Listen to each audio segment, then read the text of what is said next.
चलिए इस वीडियो में हम फिर से बात करेंगे स्ट्रेट ऑफ हॉर्मुज भी, क्योंकि इस समय स्ट्रेट ऑफ हॉर्मुज पर बवाल बढ़ा हुआ है। आमने सामने ईरान अमेरिका आ गए हैं। मोहसिन नकवी तेहरान पहुंचे हैं। क्या कुछ होने वाला है? नमस्कार, आप देख रहे हैं न्यूज़ 18। मैं हूं आपके साथ श्रुति श्रीवास्तव। ईरान और अमेरिका के बीच तनाव के बीच दुनिया की नज़र अब हॉर्मुज जल डमरू मध्य पर टिकी है। अमेरिकी राष्ट्रपति डोनाल्ड ट्रंप ने कहा है कि ईरान के साथ स्थिति फिलहाल ठीक चल रही है। ये भी दावा किया कि हॉर्मुज जल डमरू मध्य पर अमेरिकी सेना का पूरी तरह नियंत्रण है। और इस बीच अमेरिकी सेना ने एक पनामा के झंडे वाले मालवाहक जहाज को रोकने के लिए कार्रवाई की। अमेरिकी अधिकारियों के मुताबिक जहाज ईरान के एक बंदरगाह की ओर बढ़ रहा था और चेतावनी के बावजूद नहीं रुका।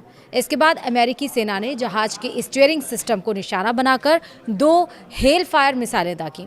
कार्रवाई के बाद जहाज को आगे बढ़ने से रोक दिया गया। दूसरी ओर ईरान ने साफ कर दिया है कि वह अपनी शर्तें पूरी होने तक हॉर्मुज जल डमरू मध्य को दोबारा नहीं खोलेगा। ईरान की सुप्रीम नेशनल सिक्योरिटी काउंसिल के सचिव मोहसिन रेजाई के मुताबिक अमेरिका को युद्ध और नाकाबंदी पूरी तरह से खत्म करनी होगी। इसके साथ ईरान की जब्त संपत्तियां वापस करनी होंगी और क्षेत्र में युद्ध विराम लागू करना होगा। इन मांगों के पूरा होने के बाद ही समुद्री रास्ते को खोलने पर विचार किया जाएगा। इस बीच यमन के हुती संगठन ने भी तनाव बढ़ाने वाला दावा किया। संगठन के मुताबिक उसने बाब अल मंदेब जल डमरू मध्य में सैन्य सामान ले जाने रहे एक सऊदी जहाज को निशाना बनाया। हालांकि कूटनीतिक स्तर पर बातचीत की कोशिशें भी जारी हैं।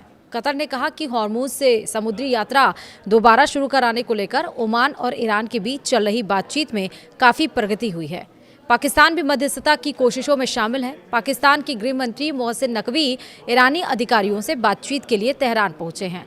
उनका मकसद अमेरिका, इजराइल और ईरान के बीच चल रहे संघर्ष को रोकने और हॉर्मुज जल डमरू मध्य को फिर से खोलने के लिए रास्ता तलाशना है। हॉर्मुज दुनिया के सबसे महत्वपूर्ण समुद्री मार्गों में से एक है, इसलिए यहाँ लंबे समय तक तनाव रहने से तेल की सप्लाई, अंतर्राष्ट्रीय व्यापार और वैश्विक बाजारों पर बड़ा असर पड़ सकता है। अब इस युद्ध से जुड़ी क्या क्या अपडेट्स आए हैं वो समझिए। अमेरिका का ईरान युद्ध अब देश में तेजी से अलोकप्रिय होता जा रहा है। मार्च 2026 की शुरुआत में जब युद्ध शुरू हुआ था तब करीब 46% अमेरिकी इसके खिलाफ थे। अब यह आंकड़ा बढ़कर 57% हो गया है। ऐसे में राष्ट्रपति डोनाल्ड ट्रंप के लिए युद्ध को लेकर मजबूत समर्थन बनाए रखना चुनौती बन गया है। इस बीच ईसाई जायनिस्ट समूह ट्रंप की सैन्य कार्रवाई का लगातार समर्थन कर रहे हैं। इनमें क्रिश्चियंस यूनाइटेड फॉर इजराइल के समर्थक प्रमुख हैं। हाल ही में वॉशिंगटन में हुए संगठन के वार्षिक सम्मेलन में बड़ी संख्या में समर्थक शामिल हुए। मीडिया रिपोर्ट के अनुसार ईरान ने बुधवार को इराक के इरबिल प्रांत में कुर्द ठिकानों को निशाना बनाकर कई मिसाइल और ड्रोन दागे। कुर्द पेशमर्गा के एक कमांडर ने समाचार मंच रूडा को बताया कि हमले अलाना घाटी में किए गए। इन हमलों में Kurdistan democratic party of Iran और कोमाला पार्टी के लड़ाकों को निशाना बनाए जाने की बात कही गई। रिपोर्ट के मुताबिक हमले के बावजूद किसी के हताहत होने की सूचना नहीं है। हालांकि हमले से इलाके में तनाव बढ़ गया और सुरक्षा स्थिति पर चिंता बनी हुई है। अमेरिका और ईरान के बीच शांति समझौते की उम्मीद कमजोर होने और 2 जहाज़ों पर हमलों के बाद बुधवार को कच्चे तेल की कीमतों में बढ़ोतरी हुई है। इससे मध्य पूर्व से तेल की आपूर्ति प्रभावित होने की आशंका बढ़ गई है। हालांकि अमेरिकी कच्चे तेल के भंडार में बढ़ोतरी की जानकारी भी सामने आई। सुबह ब्रेंट क्रूड की कीमत 72 सेंट बढ़कर $89.63 प्रति बैरल पहुंच गई। वहीं अमेरिकी WTI क्रूड 71 सेंट चढ़कर $83.91 प्रति बैरल हो गया। इससे पहले मंगलवार को दोनों प्रमुख ऑयल कॉन्ट्रैक्ट $1 से ज्यादा बढ़कर 31 जुलाई के बाद अपने सबसे ऊंचे स्तर पर बंद हुए थे। अमेरिकी राष्ट्रपति डोनाल्ड ट्रंप ने दावा किया है कि हॉर्मुज जल डमरू मध्य पर इस समय अमेरिका का पूरी तरह नियंत्रण है। ज्वाइंट बेस एंड्रयूज में पत्रकारों से बात करते हुए ट्रंप ने कहा कि ईरान के साथ स्थिति ठीक चल रही है और अमेरिकी नौसेना पूरी तरह से मजबूत स्थिति में है। उन्होंने ये भी कहा कि हॉर्मुज पर किसी और का नहीं, सिर्फ अमेरिका का नियंत्रण है।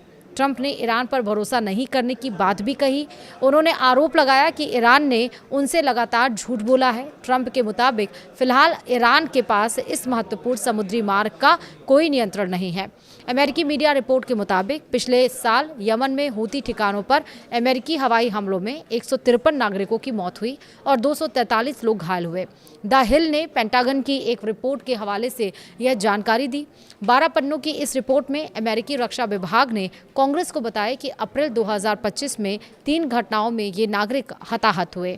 6 अप्रैल को सना में हुए हमले में 5 लोगों की मौत हुई। 17 अप्रैल को रास ईसा बंदरगाह पर हमले में 80 और 28 अप्रैल को सादा के पास हमले में 47 नागरिक मारे गए।